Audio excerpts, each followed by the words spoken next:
After seeing the new D23 footage and the new trailer for the Rise of Skywalker, a lot of us were very mesmerized and blown away by the Imperial Star Destroyers that we saw. Now, in that one scene, I counted about over 250 Imperial Star Destroyers. Now, it should be noted that these aren't First Order troops, these are definitely Palpatine's. And with that raises the question, how did Palpatine make so many ships, especially while he was dead? Well, the answer to that is pretty simple, and it's going to be canon. You see, the Empire stretched far and vast across the galaxy. Now, during the Age of the Empire, the Emperor sent many explorers into the unknown regions. These explorers eventually died while trying to breach the maze that lay to the west of Jakku. Others just went plain insane and crazy, just from being in isolation. The Emperor's efforts to map the unknown regions were a top priority for him, and this was aided by the Chiss Admiral, Thrawn, a native of the unknown regions.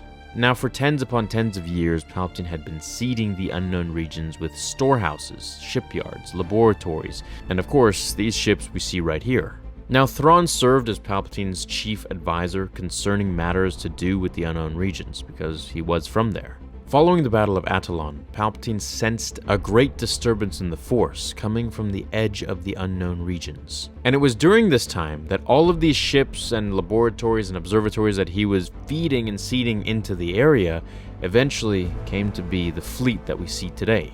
Now, of course, they may fill in more story gaps, such as, Palpatine was around this whole time and he was having them create these ships while Snoke was just being Snoke. Another theory is that maybe Snoke was being controlled by Palpatine this whole time, and he was the one who was facilitating this entire move. That's why we see these unknown regions experts from The Last Jedi, who were in Snoke's throne room, and they were looking through this orb, this telescope that could see into space. Snoke's retinue includes mute alien navigators who originated in the unknown regions. Were it not for the ancient hyperspace trails blazed by these towering servants, the Imperial survivors who fled into this uncharted realm would certainly have perished. These navigators designed and operate the Oculus viewing scope in Snoke's throne room.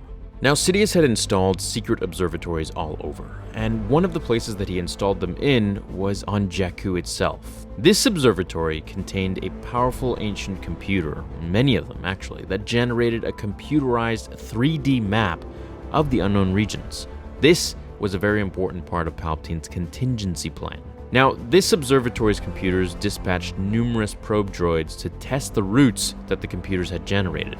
Just before the Emperor died, the observatory's computers finished their calculations and found a safe path into the unknown regions. And as a result, the Emperor's flagship, the Eclipse, which is the sister ship to the Executor, was dispatched into the unknown regions. Now it can be said that a naval fleet of shipyards, weapon factories, and base installations were established within the unknown regions. Now, when the First Order came around, they maintained a space station known as Station Theta Black to mine and process deadlanite to make blasters within the unknown regions. So everything pretty much happens within the unknown regions, and no one really goes there because, well, it's unknown and it's very hard to get there. But because of Palpatine's 3D map of the area and his route that led to it, he knew how to get there, and he would send and ship out different fleets and observatories and laboratories into the unknown regions to extend his knowledge of the area and, of course, extend the reach of the Galactic Empire. I find it really fascinating how Palpatine was just seeding this area behind the scenes this entire time.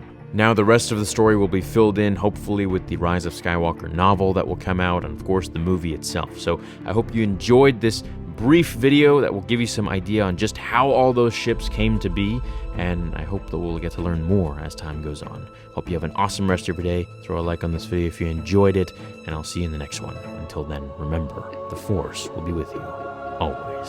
Now, fulfill your destiny.